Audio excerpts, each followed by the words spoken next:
شروع ذات یکتا کے نام سے جو کل کائنات کا مشکل کشا ہے، کروڑوں درود و سلام محمد پر، آل محمد پر، اصحاب محمد پر۔ میں ثاقب پور سبزئی اور آپ دیکھ رہے ہیں پی ایس کے ٹی وی۔ ناظرین، پاکستان کے صوبہ پنجاب میں بلکہ پورے ملک میں ہی اور صوبہ پنجاب میں خاص طور پر تاریخ کا سب سے بڑے سیلاب نے تباہی مچا دی ہے۔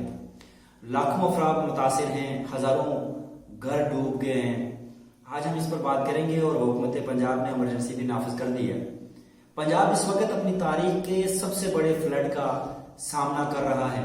دریائے ستلج راوی اور چناب کی سطح خطرناک حد سے بھی اوپر جا چکی ہے اور صرف چند دنوں میں 2 ملین سے زائد لوگ متاثر ہوئے۔ ہزاروں لوگ زیر آب آ گئے ہیں، سینکڑوں دیہات مکمل طور پر تباہ ہو گئے۔ اور یہ صرف ایک قدرتی آفت نہیں ہے بلکہ ہمارے انتظامی ڈھانچے کی کمزوری بھی ظاہر کرتی ہے اور حکومت کی نااہلی بھی ظاہر کرتی ہے اور ہماری منصوبہ بندی نہ ہونے کی چغلی بھی کھاتی ہے۔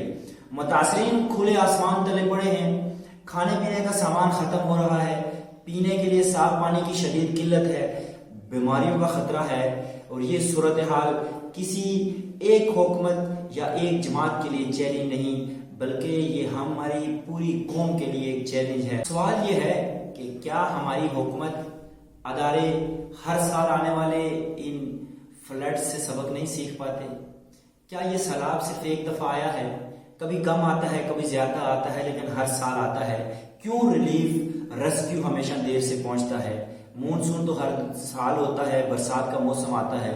دوسری طرف یہ بھی ایک حقیقت ہے کہ پاکستان دنیا کے ان 10 ممالک میں ہے جو کلائمیٹ چینج سے سب سے زیادہ متاثر ہیں۔ اس کی بہت ساری وجوہات ہیں، گلوبل وارمنگ ہے، موسمیاتی تبدیلیاں ہیں اور یہ جو گلوبل وارمنگ ہے یہ اب ہمارے کھیتوں، گھروں اور بستیوں کو بہا کر لے جا رہا ہے۔ اور اگر ہم نے ابھی سے ماحولیاتی پالیسی پر توجہ نہ دی، آنے والے سالوں میں یہ تباہی مزید خطرناک ہو سکتی ہے۔ اگر اس وقت 10 ملین ہے تو اگلی دفعہ آپ پھر اس سے زیادہ سوچیں۔ اس وقت ضرورت سیاست سے زیادہ خدمت کی ہے کہ عوام کو چاہیے امداد، دوائی چاہیے، دوبارہ کھڑے ہونے کے لیے حوصلہ چاہیے اور یہ وقت جب حکمران، اپوزیشن، فوج، فلائی ادارے، عوام جس کے پاس جو کچھ ہے سب کو ایک ہو کر متاثرین کی مدد کرنی چاہیے۔ اور پنجاب کے متاثر شدہ علاقوں میں سیالکوٹ، قصور کا علاقہ ہے، اوکڑا کا علاقہ ہے، جنوبی پنجاب کے علاقے شدید متاثر ہیں اور اعداد و شمار کے مطابق 20 لاکھ سے زائد لوگ متاثر ہوئے۔ ہزاروں دیہات زیر آب ہے۔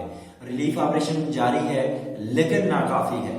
پینے کا صاف پانی اور کھانے کی شدید قلت ہے۔ لوگ ہیضہ، ڈائریا، ملیریا، ہیپاٹائٹس اور ان بیماریوں کا شکار ہو رہے ہیں اور ان کے بڑھنے کے خدشات موجود ہیں۔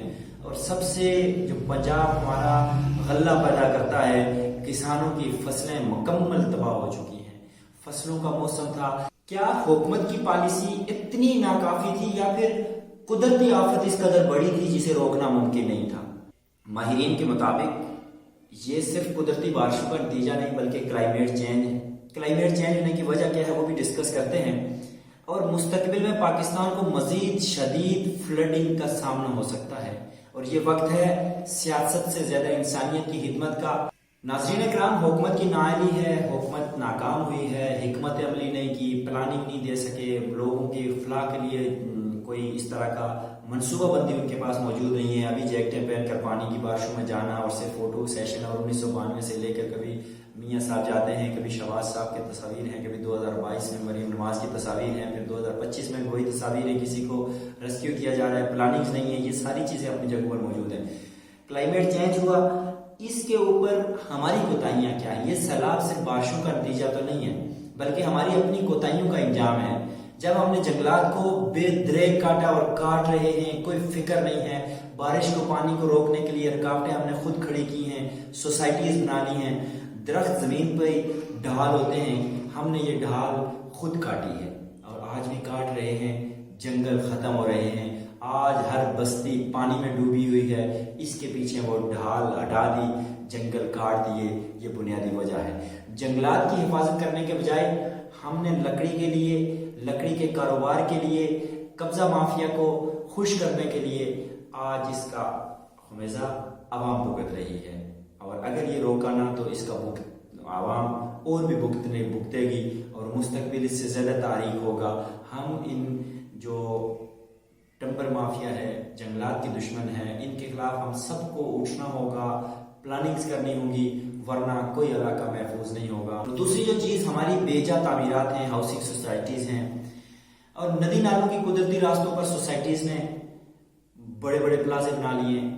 آپ نے پارکیو سٹی کا اس نتیجہ دیکھا ہوگا کہ راوی کس طرح بکھرا، اور نتیجہ یہ نکلا کہ پانی نے اپنی پرانی راہ خود تلاش کی. جب ہم نے اس کو بند کر لیا تو وہ پھر خود تلاش کرتا، اور جب خود تلاش کیا تو اس کے آگے جو چیز آئے گی وہ اسے بہا کر لے جائے گا. اور ہم نے ترقی کے نام پر دریا کے کنارے برساتی نالوں کو کنکریٹ کے جنگل سے امیر کر لیا ہے. آج یہی عمارتیں تباہی کا تصویر بنی کھڑی ہیں. زمین کی فطرت کو بدلنے کی جب ہم نے کوشش کی ہے، انسان اس کوشش میں ہمیشہ ناکام ہوا اور ہمیشہ انسان کے لیے نقصان دہ ثابت ہوئی ہے. یہی غلطی ہم نے کی، اور ہر سال سیلاب ہمیں سبق سکھاتا ہے کہ ہاؤسنگ سوسائٹیز کے لیے حکومت کو پلاننگ دے.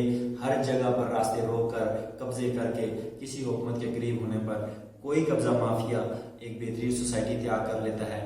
پھر جب پانی اپنا راستہ بناتا ہے، پھر وہ یہی نہیں دیکھتا کہ اس کی پینشن کی تمام جمع پونجی لگی ہے، یہ کسی کا حصے دار رہا، کسی کا اعلی رہا، یا یہ مظلوم ہے.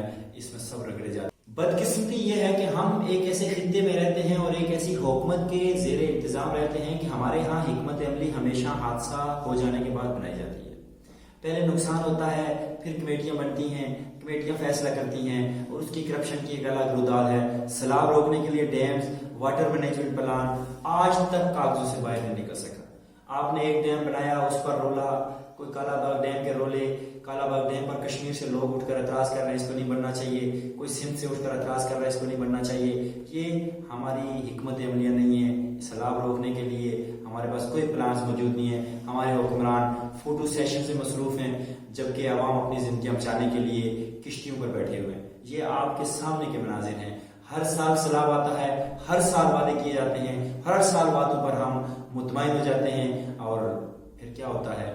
حکمت عملیاں صفر ہیں. یہ تباہی بارشوں کی نہیں ہے، یہ تباہی ہماری ناقص پالیسیوں کی ہے، درختوں کے قتل کی وجہ سے ہے، زمین کے قدرتی راستوں پر قبضوں کی وجہ سے ہے. اور جب تک ہم ان چیزوں سے بچیں گے نہیں، ہم ان زمین کی اس ڈال درختوں کے قتل سے باہر نہیں نکلیں گے، ان قاتل کے جو قاتل ہیں، جو اس درختوں کے دشمن ہیں، ان کا پیچھا نہیں کریں گے، قدرتی راستوں کے درمیان بنانے والے ان رکاوٹوں کا پیچھا نہیں کریں گے، ہم ان سیلابوں سے نہیں بچ سکیں گے. اللہ میرا آپ کا اس ریاست کا حامی و ناصر ہو. اللہ ہمیں ان آفات سے بچائے. اللہ نگہبان. پھر ملتے ہیں. دیکھتے رہیے.